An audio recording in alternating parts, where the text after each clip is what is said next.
Hello there guys and welcome, it is Niran here and today it is time for me to welcome you back to yet another episode of Players to Watch Out For on FIFA 17 Career Mode. This of course is the series where I bring you 10 players per week that are going to be absolutely amazing on FIFA 17, basically giving you guys a head start on who to sign in your FIFA 17 career modes. Now these players are determined, they're in the video because maybe of performances in real life or whether they're already good on the game on FIFA 16. So if you could smash the like button, that would be massively appreciated and we shall get into the list. But of course, recently EA have started announcing some of the ratings for some of the 5-star skillers, some of the best players in each league, and one player that's already had his overall announced is this man here, the first player in this video, and it's Charlie Musonda, the man who's on loan from Chelsea to Real Betis, and this guy is going to be, wait for it, 77 overall. He's had a massive upgrade from the start of FIFA 16. That is a plus 17 upgrade, I think, overall from FIFA 16 to FIFA 17. It's absolutely insane. He's guaranteed to have like 89, 90 potential in career mode because he's only 19.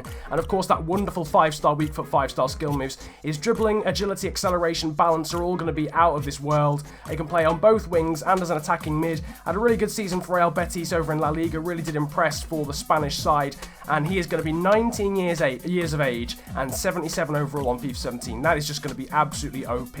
Expect everyone to want you to sign Musonda. But the second player on this list is Bjorn Engels, the 75 overall centre-back from Club Bruges in the Belgian league. Unfortunately for this guy, he was out for quite a lot of this season with a knee injury, but he's still a very highly rated player over in the Belgian league. Expect to see him maybe in the French league or in the English league or maybe even the Italian league in the next few years. 20 years of age, 75 overall, pretty solid potential, some pretty decent stats like strength and obviously some very solid defensive stats as well. Definitely watch out for him in the next career mode. He could be a very, very good centre-back actually on FIFA 17. Next up though, we've got Guerreiro, one of the first transferred players that you're going to see. So unfortunately, you won't be able to sign this guy in the first transfer window. He's recently signed from Lorient to Borussia Dortmund, and Dortmund, unsurprisingly, going for this guy, this very all-round player because he can play as both a left mid and a left back. So he's got very good defensive stats, but also very good attacking stats as well. 3-star weak foot, 3-star skill moves. But as I was saying, Dortmund saw his performances at the Euros. He was actually in the team of the tournament for the entire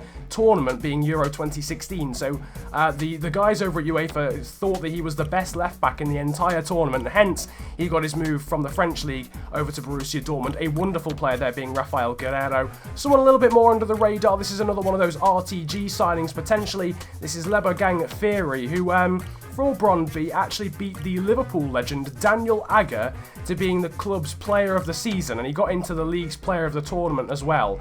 So he's very well regarded over in Denmark and even outperforming, established BPL players like Daniel Agger, although he's sort of at the end of his career. Very good physical page. Hopefully he's around about 68, sort of 70 overall. Very much compared to the likes of Daniel Amati, Nampalys Mendy in terms of his play style. So hopefully EA have watched him over in the Danish league and give him the overall and potential that he deserves.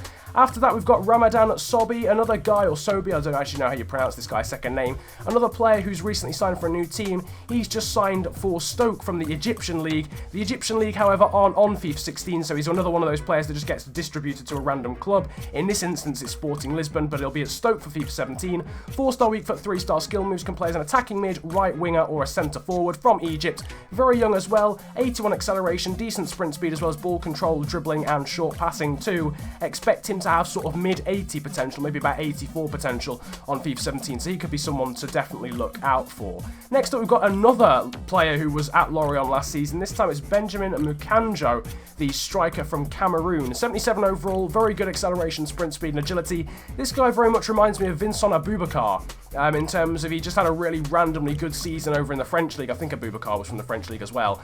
He scored 13 goals this season in the French league. 10 of those, I think, came in the first 2 months of the season. So he had a really good season over in the French league. Hopefully he's about 79 overall the next game. Hopefully that good goal scoring record equates to an overall boost for FIFA 17. Some good stats as well for him, especially over on the physicals page.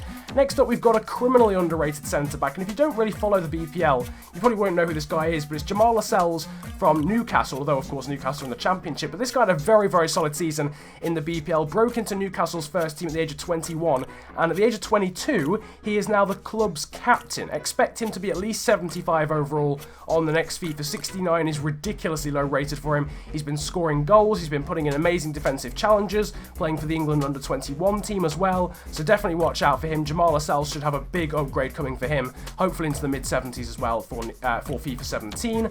After that, though, we've got a Turkish-based player, and a Turkish player overall is Ozan Tufan for Fenerbahce, the man who signed from Bursaspor at the start of FIFA 16.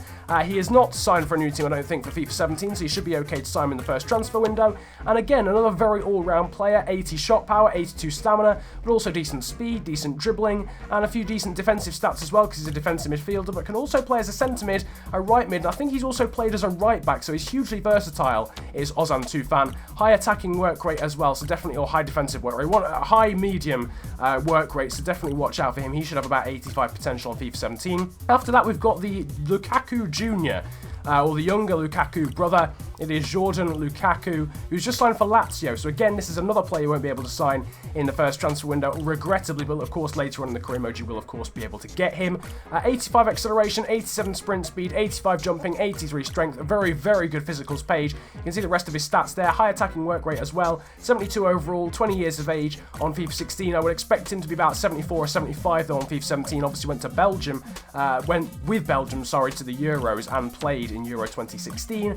And the final player on this list is Andre Gray. I think he scored something like 25 goals in the English Championship, or 26 goals in the Championship last season. Obviously, Burnley then got promoted, so he helped them to promotion, and now he's playing the BPL. He scored a goal actually against the team that I support, being Liverpool, in their win over us, which was quite annoying.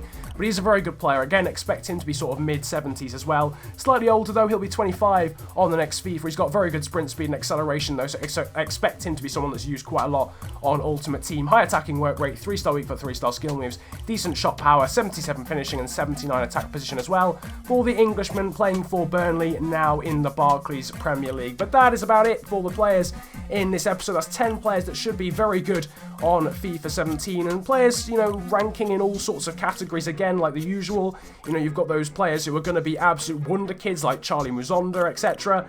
Sort of players in the middle like Andre Gray, who you might be able to buy for a BPL club, you know, a reasonable BPL club. But then also those really under the radar players you've never heard of, like Lebergang Theory from Brondby in the Danish league, who might have sort of 78, 79 potential, but will be very good for a Road to Glory signing, will be very cheap at the start of the game. So, you know, varying sort of types of player. Again, if you've got any suggestions for players to include in the next episode, then I am open to that. I am all ears on that front, so leave your suggestions for next episode in the comment section. That'd be massively appreciated. But if you have enjoyed this video, feel free to hit the likes button, subscribe if you're new around here as well, and comment about enjoying the video if you enjoyed it that much. If you're waiting for Leicester Career, that will return very shortly. I apologise for how long it's been since the last episode, but it's been a pleasure ranting at you guys today. Have a great day, enjoy yourselves, and goodbye.